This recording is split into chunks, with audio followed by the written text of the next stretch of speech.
Selamat pagi para netizen. Hari ini kita podcast Reborn Podcast spesial. Kita menghadirkan dua orang narasumber yang saat ini sedang berbahagia. Karena hari ini Dr. Monica dan Dr. Aldo dilepas dari institusi pendidikan obstetri dan ginekologi dan memang telah menyelesaikan tugas masa bakti pekerjaannya dan sebagai peserta didik PBDS Objin dan sekarang sudah menyandang gelar spesialis obstetri dan ginekologi. Dan hari ini kita akan mendengar dari Dr. Monica dan Dr. Aldo bagaimana pengalaman selama mengikuti pendidikan, apa kiat-kiat dan tip and tricksnya sudah lulus mencapai pada tahap pendidikan yang telah selesai. Dan kita akan dengarkan bagaimana Dr. Aldo dan Dr. Monica akan melaksanakan tugasnya nanti di masyarakat. Mari, biar menyingkat waktu, kita langsung perkenalkan Dr. Monica dan Dr. Aldo. Jangan lupa, kita akan terus hadir pada setiap minggu di podcast Reborn Podcast Obstetri dan Ginekologi. Dr. Monica, terima kasih ya sudah hadir di acara Reborn Podcast ini. Ya. Terima kasih kembali, Dokter. Ya, kami mengucapkan selamat dan kami juga ikut berbahagia dan Dr. Monica hari ini juga sempat hadir pada momentum yang sangat penting, yaitu pelepasan sebagai dokter spesialis. Ya. Apa yang paling berkesan selama pendidikan yang Dr. Monica telah lalui? Iya, Dokter. Selamat pagi semuanya. Perkenalkan, saya Dr. Monica. Kebetulan saya waktu masuk itu, Dokter, saya masuk pas waktu zaman COVID, Dokter.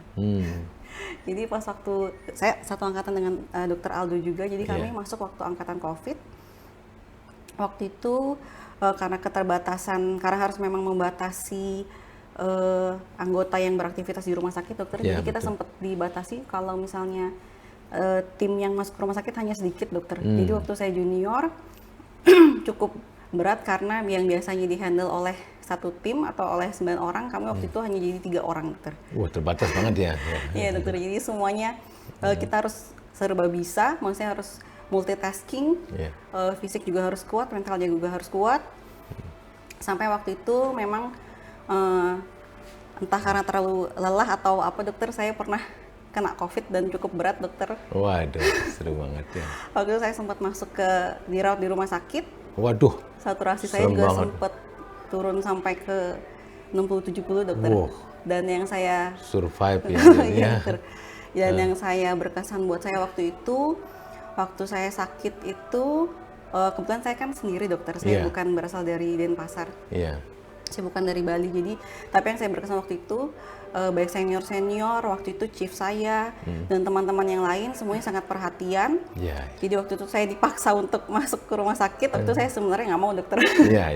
Dipaksa masuk dan saya pokoknya nggak tahu apa-apa.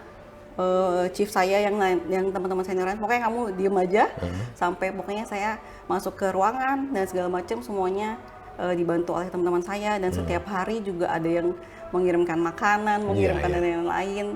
Kemudian bukan hanya senior saja, Dokter, tapi supervisor juga semuanya mengupdate kondisi saya. Juga supervisor membantu menghubungi DPJP yang lain untuk merawat saya, Dokter. Jadi saya berterima kasih sekali walaupun saya sendiri, tapi ternyata saya tidak sendiri, Dokter. Di sini. Luar biasa ya pengalaman Dr. Monica. Memang generasi Dr. Monica dengan Dr. Aldo ini generasi spesial karena kita sempat melalui satu masa pandemi yang penuh ketidakpastian ya, dan juga penyakit ini baru, apalagi sebagai tenaga kesehatan kita sangat tidak bisa memetakan bagaimana strateginya. Tapi syukur, puji Tuhan ya. Terima kasih Dr. Monika. Nah, kita tanya langsung Dr. Monika ini, apa nih setelah jadi SPOG sekarang, rencana ke depan tuh apa? Oh iya, bentar. Apa yang akan pergi mungkin ke mana, akan menentukan karir, memberikan pelayanan kepada masyarakat? Silakan. Iya, untuk saya saat ini, saya rencananya akan bertugas di daerah, dokter. Kemungkinan akan di daerah timur, tapi untuk tepatnya masih mencari karena menunggu untuk PGDS juga, dokter.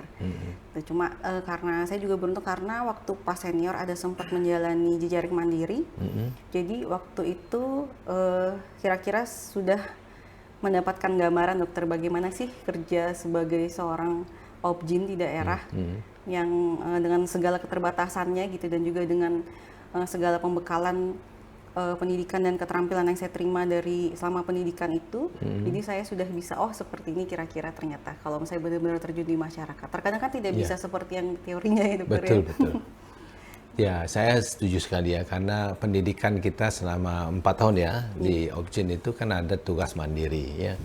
Bekerja di rumah sakit jejaring dengan berbagai macam variasi sumber daya, tantangan ya. Bagus ya. Dan ini semoga itu menjadi bekal untuk Dr. Monika. Ya. Dan para pemirsa, para netizen, kita berikan support ya, doa kepada Dr. Monika agar bisa melaksanakan tugasnya, menyumbangkan semua ilmu pengetahuan, keterampilan, dan yang paling penting adalah memberikan perhatian serta pelayanan terbaik buat masyarakat. Selanjutnya kita akan tanyakan ke Dr. Aldo. Kita berikan apresiasi itu untuk Dr. Monika ya. Nah, Dr. Aldo adalah teman seangkatan dengan Dr. Monika, dan beliau juga masuk di era pandemi COVID-19 ya. Dan itu memang kita didera oleh ketidaktahuan ya, dan banyak informasi yang begitu menakutkan. Sekarang pertanyaan yang sama saya tanyakan ke Dr. Aldo, apa pengalaman dan kemudian yang paling berkesan, dan kemudian apa nasihat buat adik-adik peserta didik yang sedang mengikuti pendidikan di hari ini? Silakan. Om Swastiastu, selamat pagi. Perkenalkan, saya dengan Dr. Aldo. Saat ini juga saya seangkatan dengan Dr. Monika. Kami akan dilepas untuk hari ini. Kami baru selesai menjalankan studi kami di Udayana. Terima kasih juga sebelumnya, Dok, kesempatannya untuk mengundang saya di podcast ini. Iya, terima kasih.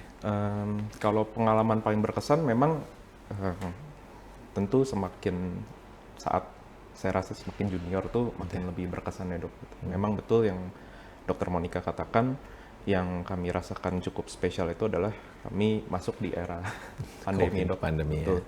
Di saat kita semua tuh menghadapi ketidakpastian ya, Dok. Artinya COVID itu datang, COVID juga kondisinya suatu kondisi khusus pada ibu hamil, dikarenakan mungkin COVID itu sinergis ya, Dok, dengan patofisiologi terhadap kehamilan itu sendiri. Jadi makanya itu menjadi tantangan tersendiri bagi guru-guru kami di sini, dan juga untuk RSUP Prof. Ngurah untuk melakukan pelayanan saat itu. Yang paling berkesan ya betul, Dok, karena sudah kita juga jumlahnya saat itu dibatasi, terus kemudian juga kondisi pasiennya juga sangat beragam, terus kemudian cukup takut ya, Dok, gitu, karena kita ada di garis depan, tapi kita menghadapi segala sesuatu yang tidak pasti, dan mungkin saat itu posisi kami junior, Dok, jadi kami juga masih dalam proses belajar yang benar-benar masih gelas kosong, kami belum tahu apa-apa, jadi dari segi keilmuan obstetri pun kami juga mungkin belum bisa banyak membantu, belum bisa banyak menangani, dan ya mungkin naik turun di situ, Dok, kita juga kehilangan guru kita saat itu, almarhum Dr. Swedan Negara. Terus kemudian ya di satu sisi juga dari fakultas kita juga banyak melakukan penelitian dari penelitian Dr. Jaya Kusuma tentang COVID sampai publish buku yang mungkin diharapkan ke depannya bisa menyumbang ada nggak ya penanganan yang lebih baik. pada saat itu, dokter. Jadi mungkin pengalaman itu yang saya nggak pernah bisa lupakan, dan ya artinya kedepannya juga membentuk kita untuk persiapannya harus lebih baik. Sampai kayak sekarang ada gedung KIA, apa semua sudah disiapkan sampai seandainya ada pandemi lagi itu bagaimana dari visi beliau saat itu, dokter. Mungkin itu, dok. Dokter Aldo, apa nih visinya ke depan ini kan setelah merampungkan pendidikan, rencana ke depan ini, perjalanan yang panjang.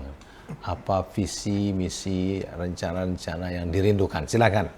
Ya, dokter. Jadi kalau untuk sementara ini rencana saya pulang untuk bersama istri untuk mengajar di Fakultas Kedokteran, dokter. Oh iya. Ya, di daerah Tangerang, dokter. Cuman memang mungkin saya masih berproses apakah nanti ada tempatnya atau tidak, dokter. Cuman memang ya salah satu mungkin bentuk pengabdian yang akan saya lakukan ya mungkin lebih ke arah dunia pendidikan, dokter. Oh, baik. Karena dulu saya sudah sempat lakukan PPT dan sebagainya, sudah sempat ke daerah juga, sudah ya mungkin menghadapi, tahu rasanya, dokter, kesulitan-kesulitan di daerah itu bagaimana, tapi mungkin ternyata ada panggilan lain, dokter, yang membuat saya memilih jalur ke arah pendidikan bila ada kesempatan, dokter. Oke. Luar biasa ya, Dr. Aldo dan Dr. Monica akan masuk ke dunia kerja ya, dan dunia mandiri, menjadi seorang dokter SPOG nanti di lapangan itu akan bertanggung jawab secara mandiri. Kalau dahulu masih pendidikan residen, masih ada konsulnya ya kan, dan ada DPJP di atasnya ya. Betul. Nah, para sahabat, para netizen, kita memberikan, mari kita berikan support, dorongan dan doa kepada Dr. Monica dan Dr. Aldo agar bisa melaksanakan tugas dan mengabdikan ilmu pengetahuan, skill dan pengalaman-pengalamannya untuk kemanusiaan. Saya sebagai staf pengajar sangat bersyukur dan terima kasih ya. Dan jangan lupa, jangan pernah berhenti belajar. Ya, saya ingat pesan dari Bapak Pendidikan kita, Ki Hajar Dewantara itu, jadikanlah semua tempat sebagai sekolah, jadikan semua orang sebagai guru, dan jadikan setiap waktu sebagai tempat dan waktu untuk kita terus belajar. Semoga apa yang kita bisa hadirkan di hari ini, walaupun singkat, tapi ada nilai-nilai yang kita bisa pelajari, ya. Dan kelak kemudian hari nanti Dr. Monica dan Dr. Aldo kita undang lagi di podcast ini ya, setelah berjalan sekian lama ya. Siap. Menjadi guest speaker juga untuk kita jadikan pembelajaran.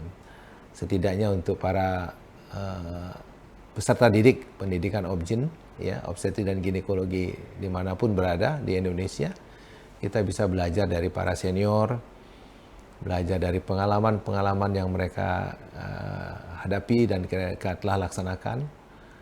Dan saya ingat sekali ada satu orang sahabat saya, seorang dokter obgyn juga di daerah, mengingat kata-kata para guru saya, para guru kita. Itu ada istilah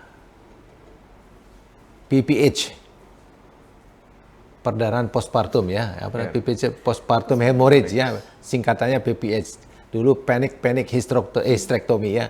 Nah, mudah-mudahan tidak panik sehingga tidak ujung-ujungnya tidak semuanya di hysterectomy. Saya kira demikian, salam. Kita akan berjumpa di episode berikutnya dengan topik-topik yang menarik pula. Terima kasih. Salam.